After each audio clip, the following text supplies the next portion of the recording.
Hi, guys. Welcome back to Outspoken and Overbooked. I'm super excited about our guest today. We've got Henna Pryor, the author of Good Awkward.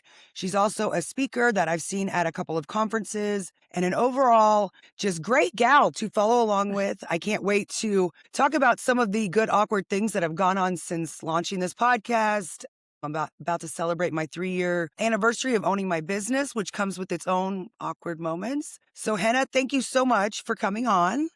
Thank you How's for it going? having me. Happy to see you again. For sure. First of all, I want to say that this book, I'm not just saying this because you're on this podcast. It's literally in every airport on the little thing walking by. I'm like, Yeah. do I tag her every time? Or is that like fangirl creepy? Like, hey girl, saw you in Dallas, saw you in Houston. Oh, you're so sweet. No, thank you. Yeah, it's getting re-released in paperback a few months ago. So it's got its like second wind and a whole new audience is finding it now. And it's been really cool and humbling to see. So very grateful. Well, I absolutely love it. I read it back when I met you a couple years ago, and then I revisited it on Audible, which was funny, kind of ironic. When the first part's talking about like when somebody's phone's ringing and you're in an awkward position. Well, I was at a very big funeral this week, and the entire church is silent because they're about to start playing this beautiful music. And it was literally the loudest ringtone I've ever heard in my life. I just spoke to my friend last night whose father, whose funeral it was. She was like, we were dying laughing in the back. I was just like, can someone help this person? It happened 3 more times throughout the service with different ringtones. And I'm like, Yeah. I'm so awkward for all of you because it's always when it was like silent. I'm like, Right. so, It happens okay, all so the I want time. to just jump in if you don't mind for people that don't know your work, kind of where you came up with this subject. I'm always curious, all of us are awkward, but like what made this kind of be Mhm. the topic that you jumped into for the book? No, I love it. So my name is Henna Pryor. I am a workplace performance expert, and I do my work through keynote speaking and writing. Inc. magazine, CNBC, and a book called Good Awkward. What made me get into this work? I don't think any young child is like, I'm going to be the awkwardness girl, but I wasn't the awkwardness girl, but I was the awkward girl. Growing up, I'm first-born American kid of immigrant parents, and I think any first-gen American kid can relate to the experience of feeling like their bumpy edges were showing when all they wanted to do was fit in and smooth them out. So, I was born in 1982 and my name is Henna, which was the age of Hanna-Barbera. So I just like lived through 10 years of mispronounced name. My food always smelled different. My clothes were always a little off. It was always this story of just, desperately wishing, if I can be frank, that I was a white girl named Jessica, Samantha, or Jennifer, because that seems like it would have been easier. Right. And so throughout my childhood, I wanted to fit in. I wanted to assimilate. And I think a lot of first gen kids are like that. I felt awkward about everything all the time. And it wasn't until I got to college that I started to find that sense of, okay, I think I know who I want to be or who I am. And then I got to the workplace. And this is where it all got interesting because at every inflection point, every time I was in a new situation or had to do something uncomfortable, like, advocate for myself or try to get a promotion or negotiate, it's like little Henna came roaring back. Right. Whatever little bit of confidence I think I found in college, I was like, well, where'd that go? I feel awkward about everything again. And it was our queen, Brene Brown, who used to close her interviews with this little tag phrase, stay awkward, brave, and kind. And I would hear her and go, okay, brave, kind. Yeah, I know that. Yep, working on it. But stay awkward. And no one had done a deep dive into that emotion in the workplace. And once I heard it, I couldn't unhear it. And I got curious and discovered all sorts of sparkly new research that nobody had ever shared before. And so it began. I can totally get that. I feel like when I did the bulk of my early career was in insurance, which is like very much a male dominated industry. It's gotten a lot better since I was in it. But, it was like 12 years of being like I mentioned this on one of my other podcasts with the insurance gal. I was always the one asking kind of questions, but also uncomfortable doing so. But like, I knew something, it was worth the awkwardness to figure out how I could achieve the next level in there. And I'm like, do any of these other gals wonder why we drive the crappiest cars in the parking lot and work the longest hours? And like, asking those questions. So I love that you went into that because I do feel like females in the workplace, especially certain industries, it's like, hey, actually, I do know my shit and I do want to be taken seriously. And, I can go to the golf course. I just started my Yeah. second lesson last night of golf because I'm like, I'm going to be Yeah. awkward, but like maybe I can be less awkward and not be like searching for my ball the whole entire time. Yeah. They kind of fitting in there. And I think Um, with the world changing so fast, that's a lot of what we're all dealing with now is this beginner mentality. And, for you, you're picking up golf. That's a new thing. It's a new activity of your choosing. For the rest of the world, even if you're not picking up a new hobby, the world is changing so fast. right. Technology is changing so fast. Expectations around communication are changing so fast that even the people who didn't, like you, Kristen, that raised your hand and were like, I want to try something new, even the people who didn't sign up for that are finding themselves forced into this beginner mentality again, which feels incredibly awkward. But what I love that you said it so fast, you probably didn't even notice. You used the expression worth the awkwardness. And I think that's the distinction that people need to make. We're in this era of, especially with women, they're like, protect your peace, only do it if it feels aligned. Well, that will take you so far. It's not terrible advice, but often Right. people misinterpret protect your peace only if it feels aligned as well, it's not worth ever pushing through this feeling of discomfort. And for some things it is. So I think that's the key word. Is it worth the awkwardness? Make a decision. Is this important enough to you? Is the thing on the other side important enough to you that you're going to stay in it a little bit longer? That's the conversation we need to be having for ourselves. Absolutely, because I think that's where people and particularly females get stuck is like, I don't want to push outside the comfort zone. So over the last 3 years, like starting the business and then doing this podcast, people are like, how'd you even know how to do it? It's like, I had to like figure it out and and learn. Well, aren't you nervous? Hell yeah, I'm nervous. I haven't listened back one episode. I do not enjoy it. I do not like, as soon as I hear that it actually recorded, I'm like, okay, good. Like I was in the conversation. I don't want to listen back. I'm not like in my car, like, yeah, girl, get it. But Hmm. if I waited till I was comfortable, which don't get me wrong, my coach suggested it like 6 months ago, for my business. And I was like, I think there's enough podcasts. Like, I don't have anything. And now seeing the women that I've reached out to. So just to be honest, I reached out to you and like 5 other women before I went on a cruise where I knew I was going to have sketchy internet service. And I was like, just like, maybe they'll reply, maybe they won't, maybe they'll tell me to kick Yeah. rocks, whatever. And actually, your reply came through, but only halfway because I had sketchy internet on the cruise. And all I Hmm. got to was, I usually only do podcasts, and then it wouldn't scroll down anymore. So for 2 days, I went to bed. I was with my cousin. It was just recently. And I was like, everybody has to start somewhere. Like, I thought she'd want to be on it, like, just to. And then I get off the boat and it's like, but I'm going to do yours. I was like, 2 days I just spent being like, God, give me a chance. It's like, Oh, no. I just didn't have internet service. Well, publicly gas you up a little bit. The truth is, the beginning part of that statement is right. I get a lot of these in my inbox. And just to protect my peace in this case, because I choose Right. my family, I've decided that there are certain things that are worth saying no to keep sanity at home with my husband and children. But your email was so genuine and earnest, and it spoke to our history. It didn't feel like a generic pitch. You reminded me we've met at previous conferences. I've enjoyed your content. I've bought your book. I've supported you. That is that relationship building aspect that so many people, yeah, when they find it awkward, it's because they haven't even looked for the shared point of connection to help diffuse that feeling. So you did it right. I say no Thank to most people because they don't do it right. So kudos to you for putting yourself out there and having some intention behind doing it correctly and taking the time to do that. Well, and that's why I was so hesitant because I was like, I do not want to do this and read off a script. I do not want to look at a monitor and be like, so when did you get started in your public speaking career? Like, that is not me. That's not how I run my business. That's why people relate to me when I'm recruiting is because I'm conversating with them. And so it is kind of awkward to watch people that are awkward doing the same job that I know and love. It's like, well, that's why you're not getting through to people because your messaging or how you communicate is very like they don't know if it's you or the AI bot sending them the message, or at this point, Mm, the recordings and things like that. People know it's yeah. me because there's probably a spelling error in there, like in Yeah. my messaging and things like that. Cause I just can't hop on to that. I just don't have the business model for that. And so I just want to always keep, real. Last week, I've been trying to get into this professional network. I'm not going to be able to become a member for circumstances I can't control. I felt like obviously bummed, let it digest. And then I was like, I'm going to start my own.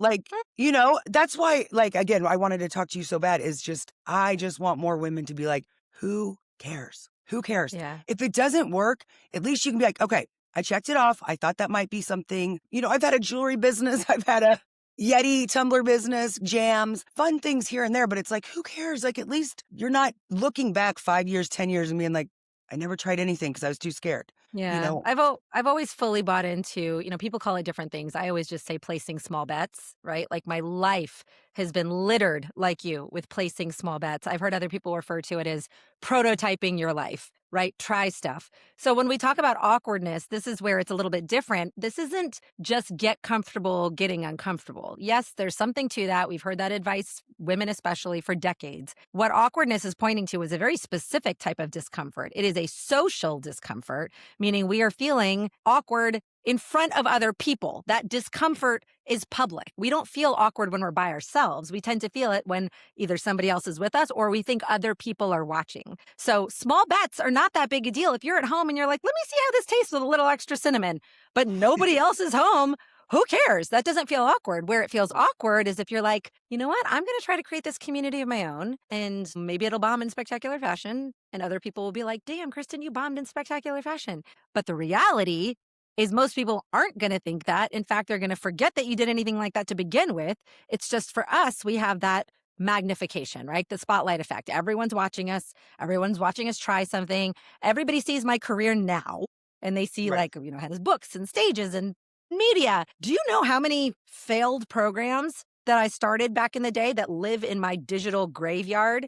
The Right. only people who know about them are the people who took them or the people I pitched them to. And they barely remember because guess what? Their Right. life is full. Their life is abundant. They're not paying attention to what programs I'm still running. Like, rare is the day that somebody comes back around. So we just have to gain that perspective when we're placing those bets. Absolutely. And yeah, getting through those times where it's like my son's godfather, who I've known since forever, he's like, "Why do you post that picture of you crying in your office every year?" I go, "Because I do not want to ever forget that moment where it was like, should I start applying for jobs? Like where I was doubting myself so bad because I want one gal to see that and be like, you know what? I have been in the same position for years or months or whatever it may be, and be like, I am going to go try it. When Hmm. people look and they're like, must be nice to travel all the time or must be nice, to make your own hours. It's like, it is nice, Yeah. now, but like next month could be a $0 month and I'm going to be running my ass off, but it's like all the blood, sweat and tears, as cheesy as that sounds. It's like, that wasn't that nice. That wasn't that glamorous. That wasn't, Yeah. any of that. So Yeah, and what I think is actually interesting about what you said too is in the social media world, in the hybrid world that we live in, we tend to see extremes. So, yes, we share the highlight reel. That much we know. We share our mm, wins, we share the good. And I do believe that some people, like yourself, do a good job sharing. I call it the real reel, right? Like this is what's happening that's really hard, that I'm really struggling with. Where I think for many, not all, but for many, there's actually a gap is that in between, is just that daily, I'm an idiot. I can't believe I said that. That was embarrassing because right. they don't feel important enough to deserve airtime. But when we don't give them airtime, we feel like it's only us, right? We're the only one who Yeah. put our foot in our mouth. We're the only one who says dumb stuff like that. We're the only one who gets it wrong like that.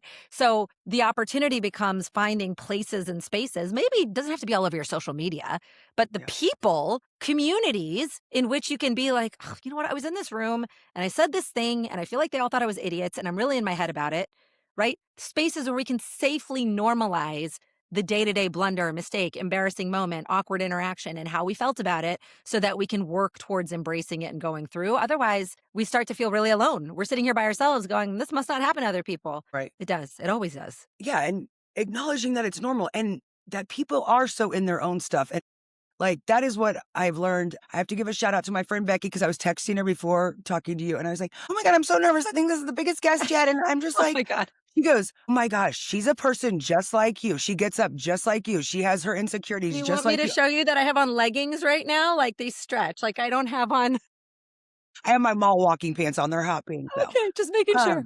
But she's probably like 5 years older than me. She has been such an instrumental thing, like person in my life since our kids were young to be like, no one cares. Like no one's worrying that much. You're going to get to the age where you don't worry what people think, because is outgoing. She told me years ago, I'll never forget it. Literally probably 15 years ago. She goes, when you walked into that first PTO meeting, I thought, what a confident, single mom. Maybe she didn't say single mom, confident gal. I was 360 pounds. I was Mm. a single mom at a private Catholic school with my son, on tuition assistance. But she was like, that is not the vibe you gave off. Like, you look like you belonged there. You were signing up as if, you did have the income or the time to be the PTO mom. I was like, I tricked you. If Yeah, I went in my yeah, car into my Grand Am and was probably like, shit, those people probably totally know I'm a single mom. Like I'm only in my 20s, you know.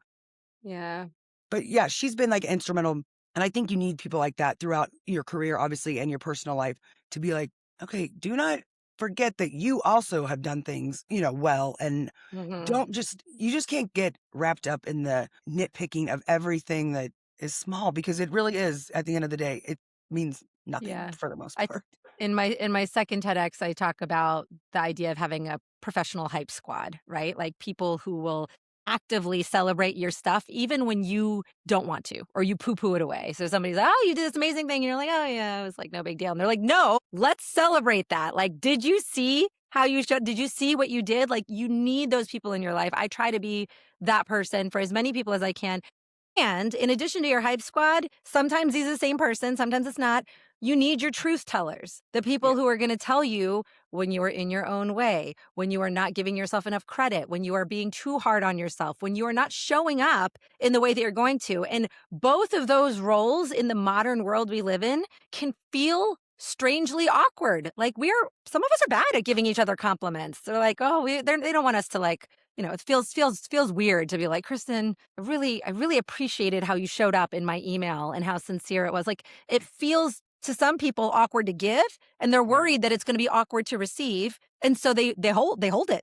They don't say it because of that potential for awkwardness. They don't even know if Yeah. it's going to come, but the potential for, oh, I don't want her to feel like I'm, gassing her out publicly, or to tell the truth. I have dear friends in my life who will call me out when I'm not acting the way I say I want to act, or showing up the way I said I'm going to, commit to show up. And those people, again, sometimes there's the same person as your hype squad, sometimes they're not. But those Right. people, the people who will stay in that awkward thickness with you and say the thing, even as their voice shakes, even as they're not sure how it's going to go, today, more than ever, invaluable, invaluable. So I'm grateful you have I that person.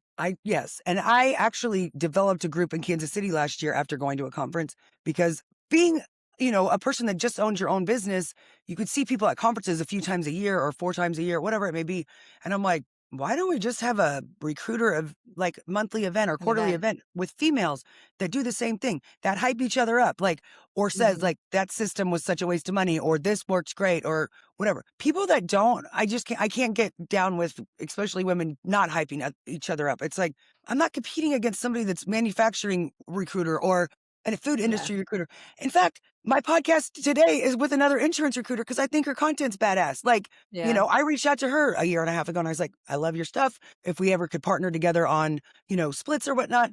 But it's like, yeah, I feel like women, some of us need to be better at like not missing the mark on it's okay to like, yeah, reach out and hype somebody up or, you know, whatever it may be. Or if somebody comes to me for advice, they know I'm going to be honest. Sometimes it's Yeah. hard to come out, but I'm like, I personally wouldn't do that because you're going to lose credibility with this lane. Like, that's just my personal opinion. If they're coming to you Yeah. for advice, I'm not going to sugarcoat it and be like, you nailed it. If they did not nail it, you know what I mean? Sure. Otherwise, you're being like non-sincere. So, okay, I saw your newest subject the other day regarding the like distraction issue. I forget what it's Mhm. called. Like, The I just 23 remember, minute the 23 yes. minute thing? Yeah.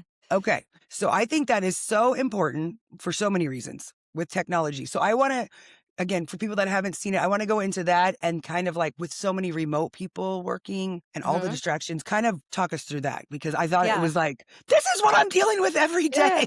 Yeah, yeah. Okay, so there's some new research that's come out from UC Irvine about our focus and our attention. So if you want, I'll put this out early. If you want to read the full blog post, which cites the research that has all the details, if you go to henna.blog, that will take you to my blog, and you can look up the one that's called the 23 minute something or other. I forget. It's one Okay. of the more recent ones. But this research essentially says, let's talk about what we've already known. We've already known in the age of distraction, social media, that our attention is fractured, right? That it's hard. Like, we Yep. are rewarded, especially in staffing.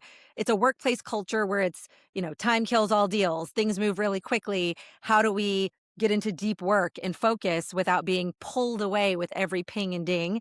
And we've now found from UC Irvine that every one of those pings and dings, with the way our modern brains have become wired, can take 23 minutes and 15 seconds for our focus to go back to its original place. And now it takes 23 minutes for our focus to return to its original level of focus on the thing that pulled us away. These are crazy numbers. Like, we used to know that it took us a little bit to come back, but it is taking us longer and longer to come back to that place of full attention. Now, a friend of mine, actually, Sarah, asked me this question on LinkedIn, and I didn't get a chance to answer her, but I'll answer it here. She said, what about in an industry that sort of, rewards speed? I think it would behoove us right now to define speed versus scarcity mindset. So, Mhm. yes, I understand. I grew up in staffing, decade and a half. Time kills all deals, right? If you don't get back to someone quickly, then you might Mhm. lose out. But we Yeah. need to define quickly. When we don't define it, it means you need to be on and staring at your email, like, flittering back and forth every second, which is unsustainable for any sort of deep work, creative work focus. What we can be doing is say, okay, I'm going to commit to within the hour, right? Every 60 minutes, I give permission to do a quick check to make sure I don't do it. But otherwise, what we're doing is every 2 minutes, every 4 minutes. I Right. personally believe if there's a candidate who's gotten back to you or a client who's looking to work with you and you get back to them within 60 minutes, the likelihood of you losing that relationship is low. Right. Okay. I'm not saying 24 hours. I'm not saying 4 days. I'm saying within 60 minutes, the likelihood of you losing that relationship is low. But unless we are having the discipline to make that decision for ourselves, our brain's default decision is in every 2 seconds, right? Which makes it Yeah. really hard for us to do, a deep dive on a candidate search and really focus on that deep dive, focus on the quality of our inputs, focus on the quality of an email that we're sending because we're so distracted and split. So I think today more than ever, with the AI doing so many other things, we need to start to build our attention muscles, our mental muscles in a way that is never been this necessary before, but is going to be the competitive edge going forward. Absolutely. Because I think back when I first started in staffing, it was like 6 or 8 minutes to get back on task. And now it's like Yeah, with all of that. But to add longer. to that, it's like working remote and having a husband that works 9 days out of the month and a new pup. Mm, Yesterday, I just like packed up my stuff. I was like, I have too much going on in my head to be yeah. interrupted. Like that is like a struggle. And when it's like, oh, just one more question, it's like, okay, that's the same thing. Because now you pulled me Yeah. away. Now I'm like, well, what happened over on my phone? And like, so I think that that subject is huge in almost every field, but plus the people that work at home. It's like, you can look around and be like, I got to do laundry. I want to start dinner. And then you've got a Mm, spouse that's working at home. It's like, okay, I'm not kidding. I was talking to my mom about getting an office space and I was like, but I want to make sure that it's private and we have a back room so the dog can come with me and whatever, whatever. She goes, it sounds like you're picking out an apartment. I was like, well, I mean, yeah. I just need a space that's quiet. Like, cause when I'm in my zone, I can get so much done. Like when I fly out on my trip on Saturday, I'm like, I'm going to do all data entry that whole flight because nothing's going to distract me, you know, Yeah. and And I you know hate what? data entry. One thing I said, so a lot of folks are hybrid or work from home. I remember I once said something to my kids, especially during COVID, because they were like from school home for a while. Yeah. My husband now works from home. So I occasionally take Amtrak when I have like things to do up in New York. And on Amtrak, there's the quiet car. So there's a quiet car that is, you're not allowed to talk on that car, right? This is intended to be a quiet space. In the other cars, not loudly, you're not supposed to scream, but you are allowed to have Right. conversation.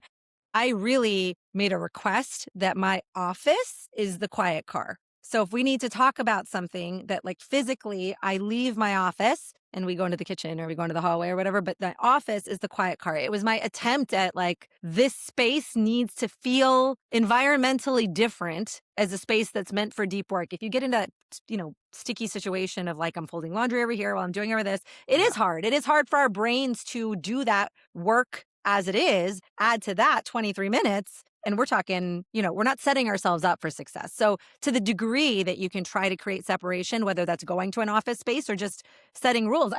The other thing I remember, I don't have it anymore. During COVID, I made myself, it was from the dollar section at Target, little cardboard door hanger with like it was $1.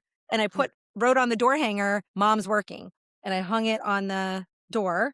And it was just in this moment, distraction ain't it. When that comes down, you can ask me a question, but in this moment, I need to focus. So our brain's willpower is not going to be enough anymore. What are you creating? What mechanisms are you creating? Good habits, good systems to be Right. more optimized in the environment now. Well, this 47-year-old man doesn't know about the quiet room. I had He told needs him. he needs a sign from Target. Even with it locked, he's like, "Hey, just real quick." I'm like, "Oh Yeah. my god." Yeah, You yeah. know, the last day that I was recording, I think I recorded 3 podcasts in one day. That's when he decided that he was going to install the bathroom light and fan across the hall from my office in between. I was like, "You've had the light for 2 years." You know what I Yeah. mean? Like, that's what I did not like in working in staffing, manufacturing staffing with walk-ins, people on the phone all day. It's like, "Oh my god, I can't." Yes. So, and why I never wanna go back to that environment ever in my life. And look, to some degree, some professions that is the rhythm, right? I don't want to make it seem like, oh, we can just lock ourselves away. What Right. I would offer to those folks is if that is the rhythm of the profession, can you find some small concrete block throughout the day for deep work? It doesn't mean that all day, it may not work for you for all day Right. to be that way. Your environment may not allow for that. Again, for a stay at home mom who's got really young kids at home who's trying to do part time work, you can't just time out for 2 hours, right? I Right. understand. But what I offer is can you find small blocks? I remember when my kids were really young and I just needed a timeout, right? Just a flow state timeout. I wanted my brain to wander for 10 minutes. I couldn't get Yeah. an hour. I couldn't get 15 minutes. Like just 10 minutes. When the kids were napping or something, or if my husband was home for a little, I would literally, this is going to sound unhinged, but I actually did this. I have a walk in closet. I would go into my closet.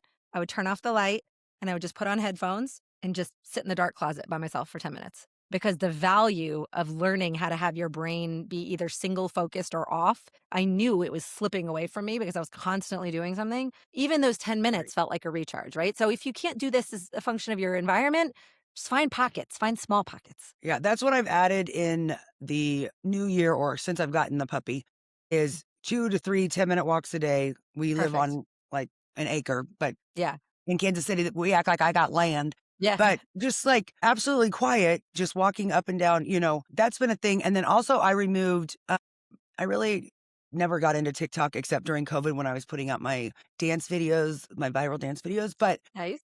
people will send me stuff and I'm like, I'm not downloading TikTok, like to each their own, but like, I don't even know what X is or Twitter. I don't know. But like, even Facebook, I took it off my phone because I'm like, hey, I wasn't really liking the content that I was getting. I can't be clogged with all that stuff. Yeah. But the amount of time just in like 2.5 weeks of not having even that many apps on my phone, it's just like, I don't know. I already feel just a lot better. Yeah.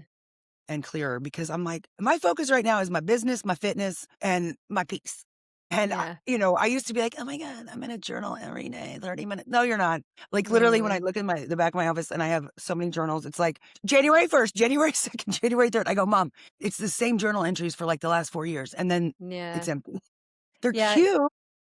I think 2026 for sure is going to increasingly be the year where high performers see the value of addition by subtraction, right? High performers are ruthless about what they take out, what they say no to. The thing that I thought of when you were explaining, all these things that you were trying to do, I, for a long time, was like, I should meditate. Right? Like I teach mental fitness, I teach mental skills. Meditation is something I should do. So I would like put on my headphones and I would do a headspace or Peloton, whatever. And I eventually was like, I really suck at this. Like I'm Yeah, just really not very good at this. And it kind of makes me feel worse about myself after because my mind will wander and my the thoughts whole won't time. slow down and I'm guilting myself. And one of my own coaches said to me something that really stuck with me. He said, okay, you're going from this incredibly busy brain to trying to be this Zen monk in one Right. leap. That is a really big leap. Would you go from lifting 0 weights at the gym to a 300-pound barbell? Probably not. Why are you trying to make this giant jump? So the challenge that she gave me, and I still do this, she goes, your meditation is a single focus activity. So a single focus activity could be, in your case, Kristen, it could be going for your 10-minute walk, but leaving your phone at home, right? Like just walking. One of the ones that we talked about was making risotto. So I don't know how many cooks are in your audience, but when you make risotto, you're constantly stirring. You're Right. constantly stirring. So she said, stop worrying about your thoughts and your sideways pose and your fingers, So stop worrying about that. Just for a moment, focus on getting back to doing one thing at a time. Because I'm the type of person who will be doing 40 things at a time. And, Yeah. not to like because it's not nothing to be proud of, but I will seemingly be doing them well, right? Like juggling all these things. For me, just learning the gift of doing one thing at a time is meditation. And so if you're somebody who's like, I'd like to have better mental habits, but that feels like a jump, don't jump. That's too far for you. Start with Right. something a little bit simpler and see how that feels. Absolutely. I couldn't agree more. I read some stat like before the holidays that was like people spend like an average of 600 hours on nonsense on their phone in a year or something like that. And I was like, Mhm. that made me like literally like, that's Yeah. nonsense. You're never going to make those 700 recipes you have screenshotted. Like, relax. When you're ready, you ask ChatGPT and you tell ChatGPT what ingredients you have and then go from there. You Why need you to stop call with me it. out like that, Kristen? Look at So my many recipes. My mom's like, "Are you running a test kitchen for like your family of 2?" I'm like, "Mind your business. I'll probably never make them." Nobody asked. Oh my God, the cottage cheese craze last year. I was like, I made cottage cheese ice cream chips. Yeah. Anyway, it went crazy. No. But I will tell you, I went to that golf clinic last night and I got there and my phone was sitting next to my purse. And I will tell you, that is the last time my phone will come into the facility with me because it was still working hours. I got a ding from a client that wants to have a call today. So what did I spend the first 20 minutes of that thing? What is it? Do you think he wanted that candidate? Do you think he's unhappy? Do you think he's mad at something? Like instead of being in the thing that I paid to be in, Yeah. now I'm worried about tomorrow's problem instead of observing a thing Yeah. that you don't know crap about. So like I recognize it and it will not happen again because I'm like, oh, that pisses me off that I even looked at my phone and one little tiny 3-line thing is going to Yeah. take 20 minutes of my focus away to this thing that I paid for that I really actually need to learn or want to learn. Yeah.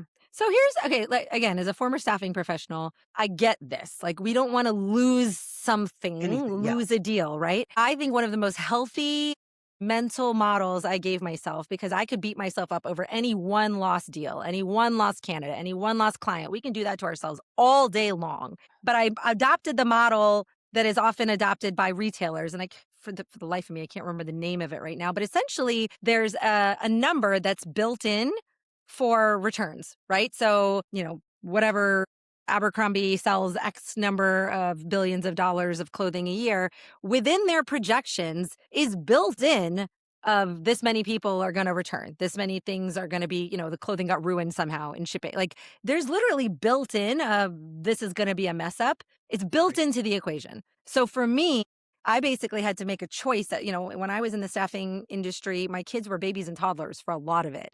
And so not missing a deal was an impossible task for myself, right? That required me to be on 24 hours a day, which was not possible. Yes. So I basically had to make a decision. I said, okay, I have to decide what excellence looks like. What is my best effort in this season of my life? And what do I care about the most? Do I care about closing every deal or do I care about doing a good job, feeling like I made a decent income and that I was a decently present mom at home? Like I forced myself to write out what is it that I want? I decided it was the latter. In this phase of my life, I now have teenagers. It is still that. So Yeah. people will constantly ask, like, how many speaking gigs do you want to do this year? And a lot of people in the speaking world, like the higher number is like better, right? Like, oh, so many. My max is 40 to 45. That is my max.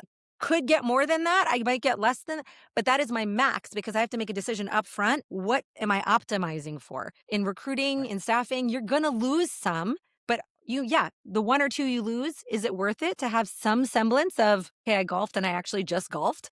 Yeah. Then Right. the one or two you lose, costs of doing business. So it's like make that decision intentionally up front. Otherwise, it's going to be this constant, like, ugh, I'm losing something. I'm failing at something. And that feeling just gets worse over time. Absolutely. Yeah. And you just miss out on so much stuff, whether it be the kids stuff or the golf stuff. And so, yeah, I feel like that's what I need to work on. And it is hard for a business owner, Sure. especially, but I've definitely gotten better and trying to block off my day to be like, okay, if I'm out, I'm out. Like, Right. it's hard, girl. It's hard. It is It's hard. really hard. It's really hard. And it's daily recalibration. So let me be clear. It's not like, oh, at the beginning, January 1st, I'm like, Henna is going to be this kind of mom and work this hard. And no, it's daily checking in with Right. myself of, okay, I put in probably a lot of little extra focus on work yesterday, like that creeped into my family time. That means today or later this week, I'm going to try to rejigger a bit and pay, today I drove my daughter to school, even though she could have taken the bus, but it's like, I want a little extra family time.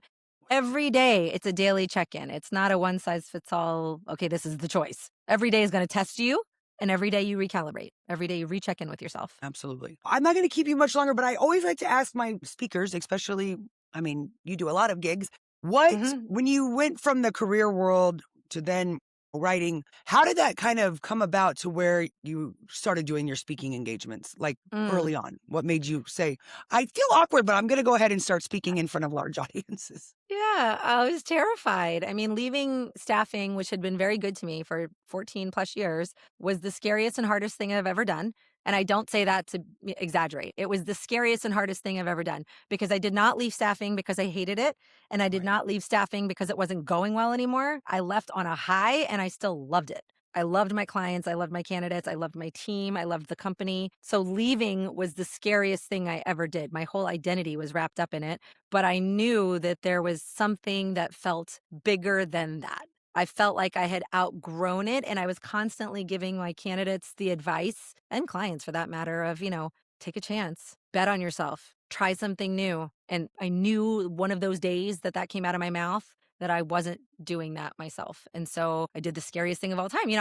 I gave the company 9 months notice so I could really get my finances in order, create a plan, right? I was very honest with them about my intentions and we really worked it out together. But how did I build it to this? It's so funny because people look at it now and they're like, gosh, that happened fast. I left Kforce in late 2019. It's been 6+ years. So fast is relative. It looks Right. fast to those on the outside. Right. For me, I'm like, I've been steadily brick by brick trying stuff, and some of it has gone well and a few more bricks went up faster. Some of it was blah, didn't go that well. One or two bricks fell off, right? But the goal is not to go brick by brick by brick, nice and neat. It's been a series of a few bricks fell off, a bunch got added at once, then a few more fell off, and a few slow and steady trying things. I started by speaking to staffing because that was the industry that I knew. Then staffing felt adjacent to HR, felt adjacent to other sales disciplines. And you slowly build out your web and you slowly figure out what is your expertise? What is your area of adding value? I started talking about awkwardness on LinkedIn and it was hitting, it was resonating. People were like, oh my gosh, you're talking to me. So you listen for feedback from the people who you're trying to serve, which Right. gives you data about like, oh, I have a perspective on this that people really like. But that requires, humility and not getting so focused on your own agenda. What do people resonate with? What do people like? And then you place more bets and then you double down. And then one Right. day it's 2026 and you can't believe what your career has done and what people think of you because Kristen almost didn't reach out to me for this podcast because of what things look like. And here I am still trying to catch my breath and going, I still don't know what I did, but I do know it's a lot of hard work, a lot of small bets, and a lot of patience. And Right. every day I'm still doing all of that. Well, I love that.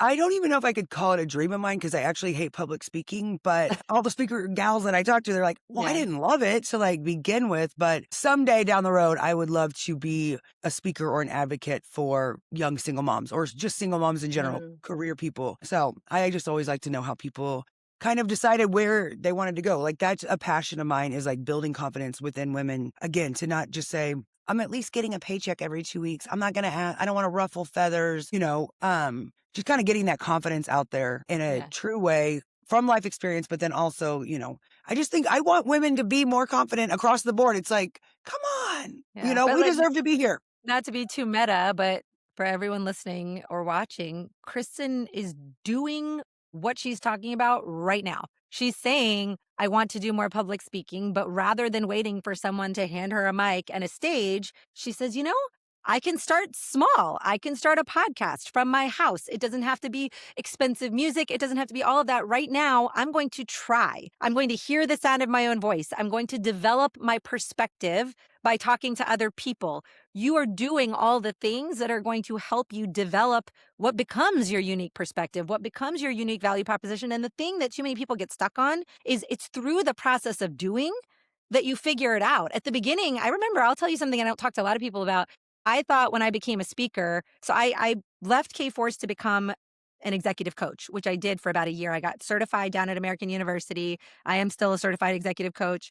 I thought that's what I was going to do. But then Right. more and more I got invited, can you talk to my team? Can you talk to my group? It slowly got bigger and bigger to stage level. But I thought my thing was going to be employee engagement.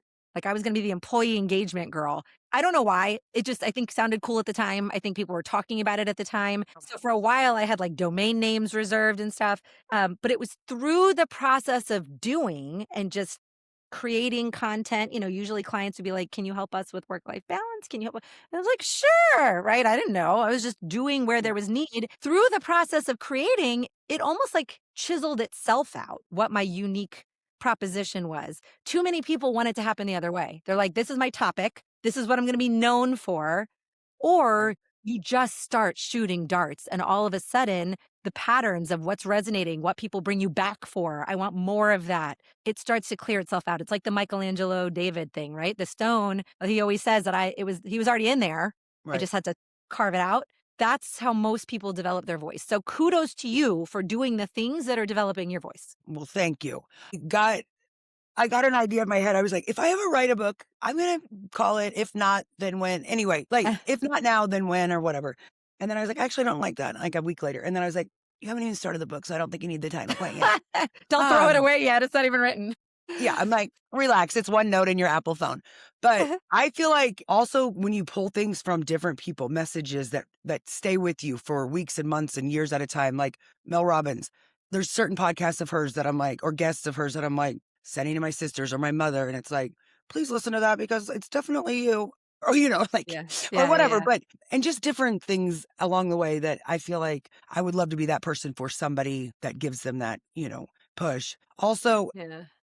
when my sisters will be like, when you said in your book, like all the stuff about like cringy, my sisters, my best friend Annie, they're like, do you ever feel cringy that you tag Taylor Swift in so many photos? I mean, she's right back there. But I'm like, no, I don't, because Yeah. Travis lives 2 miles from my home and my chances of meeting her while he's in town are greatly like amplified right now. But if you don't shoot your shot, you're never going to know. Exactly. Somebody, And I have teenagers. So when, our teenage daughter says something is cringe, I'm such an annoying mom. I'm like, define cringe. right. Cringe literally translates to this person is doing something that doesn't squarely fit into the social norm. So you're just swimming upstream while the rest of the world is swimming downstream, and that makes you cringe. Well, cringe people are running the damn world right now. 100%. Because if you Nobody never ask, remembers everybody else. Yeah. yeah, I'm like, if you never ask, you never get it. And like my childhood dream was to meet Paula Abdul. And Mine too. it took me till 2018 after she canceled in Kansas City. She went on tour on her own. And I drove to Oklahoma with my friend to a casino concert and met her at the Oh, meet and greet. God. And I got my giant poster signed to my BFF I XOXO love Paula. It it. just took me till I was 38 years old. But I didn't give up on that dream from 1991. I do her routine still at family functions, and I'm 46 years old, 45 I years old. love it. I'm like, do you think that I haven't reached out for her to be on my podcast? I sure have. I don't care. Love it. I asked ChatGPT, what's the best way to get to Paula, Delilah, the radio DJ, who I used to have an advice column in my high school newspaper, and Taylor. When it got to Taylor, he said, okay, or he or she said, easy, Kristen. That's a whole different universe. Like when it Yeah, got to yeah. Taylor Swift, I'm like, Easy, yeah.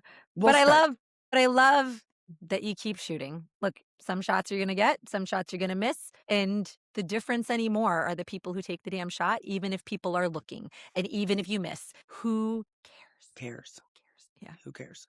Well, I appreciate you coming on so much. I'm excited to see where this new topic kind of goes. I think it's so important that that message Thank gets out there you. because everybody's going through it, no matter what, as far as like the distraction and all of that and how important that is. So everybody go check out Good Awkward. It's also on Audible, paperback, and there's a lot of laughs in there. I mean, Thanks. a lot of relatable material to daily life. So You can't thank write a you. business book on awkwardness without laughing. Lord help us if it's that You serious. can't do anything without a little laughter. Anybody Yeah. that doesn't have laughter in their life, I am sorry for you because you got to laugh at yourself in situations or life's a lot harder.